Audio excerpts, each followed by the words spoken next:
बातमीपत्राच्या पहिल्या भागात आपलं स्वागत। आता बातम्या पाहूया विस्तारानं। चांगभलच्या गजरात आणि गुलाल खोबऱ्याची उधळण करत दख्खनचा राजा ज्योतिबाची चैत्र यात्रा आज पार पडली। या यात्रेसाठी ज्योतिबा डोंगरावर सुमारे 8 ते 10 लाख भाविक उपस्थित होते। आज पहाटे 3 वाजता घंटानाद होऊन यात्रेला सुरुवात झाली। सकाळी 6 वाजता पन्हाळ्याचे उपविभागीय अधिकारी समीर शिंगटे, तहसीलदार माधवी शिंदे, सहाय्यक पोलीस निरीक्षक विकास जाधव, देवस्थान समितीचे व्यवस्थापक शिवराज नायकवडी, धैर्यशील तिवले यांच्या हस्ते शासकीय पूजा झाली। तर दुपारी 12 वाजता राज्याचे पर्यटन मंत्री शंभूराज देसाई यांच्या हस्ते पहिल्या क्रमांकाच्या मानाच्या सासनकाठीचं पूजन करण्यात आलं। दरम्यान दुपारी सोसाट्याच्या वाऱ्यासह आलेल्या मुसळधार पावसानं काही काळ यात्रेत व्यत्यय आणला, पण गुलालानं माखलेले भाविक भक्ती रसासह पावसातही चिंब भिजले आणि सायंकाळी 108 मानाच्या सासनकाठ्यांची ढोल ताशांच्या आणि हलगीच्या कडकडाटात मिरवणूक पार पडली। ज्योतिबाच्या चैत्र यात्रेचा आज मुख्य दिवस। वास्तविक कामदा एकादशीपासून ज्योतिबाच्या चैत्र यात्रेला सुरुवात होते। गुढीपाडव्याच्या मुहूर्तावर मानाच्या प्रथम क्रमांकाच्या सासनकाठीचं पूजन होतं। आज यात्रेचा मुख्य दिवस असल्यानं पहाटेच पन्हाळ्याचे प्रांताधिकारी समीर शिंगटे, तहसीलदार माधवी शिंदे, सहाय्यक पोलीस निरीक्षक विकास जाधव, देवस्थान समितीचे व्यवस्थापक धैर्यशील तिवले यांच्या हस्ते देव ज्योतिबाची शासकीय पूजा झाली। आज दख्खनच्या राजाची सरदारी रूपात अलंकारिक बैठी पूजा बांधण्यात आली होती। दुपारी 12 वाजता राज्याचे पर्यटन मंत्री शंभूराज देसाई, जिल्हाधिकारी अमोल एडगे, जिल्हा पोलीस अधीक्षक योगेश कुमार गुप्ता, जिल्हा परिषदेचे मुख्य कार्यकारी अधिकारी एस कार्तिकेयन यांच्या हस्ते सातारा जिल्ह्यातील इनाम पाडळीच्या प्रथम क्रमांकाच्या मानाच्या सासनकाठीचं पूजन करण्यात आलं। त्यानंतर हलगीच्या तालावर ताल धरत आणि गुलाल खोबऱ्याची उधळण करत सर्व सासनकाठ्या मार्गस्थ झाल्या। राज्य सुखशांती नांदो आणि राज्य प्रगतीपथावर जाओ असं साकडं ज्योतिबाला घातल्याचं नामदार देसाई यांनी सांगितलं।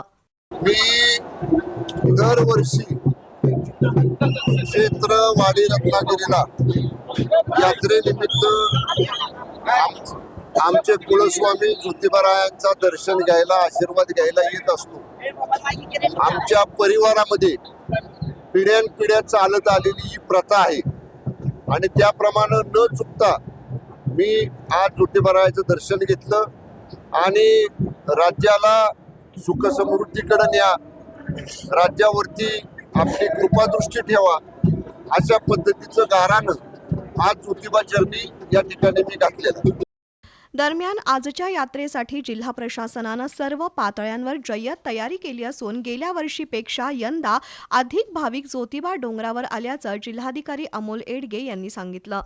लाखो भाविक आता ज्योतिबा डोंगरावरती आहेत। प्रशासनाकडून पार्किंग सुविधा असेल, वैद्यकीय सुविधा असेल, या सर्व सुविधा सर्व अशासकीय संस्थांच्या मदतीने भाविकांना दिल्या जात आहेत आणि खूप मोठा उत्साह भाविकांमध्ये आपल्याला दिसतोय आणि मागच्या वर्षीपेक्षा जास्त गर्दी यावेळी यात्रेमध्ये आपल्याला दिसून येत आहे।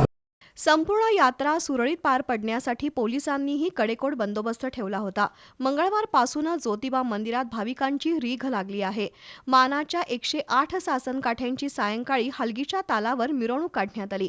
तत्पूर्वी दुपारी 3 नंतर सोसाट्याच्या वाऱ्यासह जोरदार पावसानं हजेरी लावली।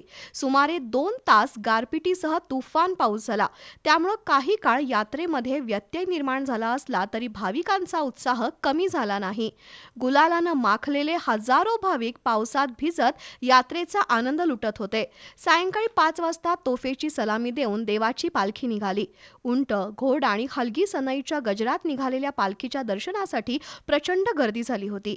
यमाई मंदिरापर्यंत गेलेल्या पालखीवर भाविकांनी चांगभलच्या गजरात गुलाल खोबऱ्याची प्रचंड उधळण केली। दरवर्षी ज्योतिबाची यात्रा झाल्यानंतर गुलाल धुवायला पाऊस येतो असं म्हटलं जातं, पण यावर्षी यात्रेच्या दिवशीच वरुण राजानं हजेरी लावून जणू देव ज्योतिबाला सलामी दिली। पण भर पावसात आणि भक्तिरसात चिंब झालेले ज्योतिबाचे भाविक तहान भूक हरपून यात्रेत सहभागी झाले होते।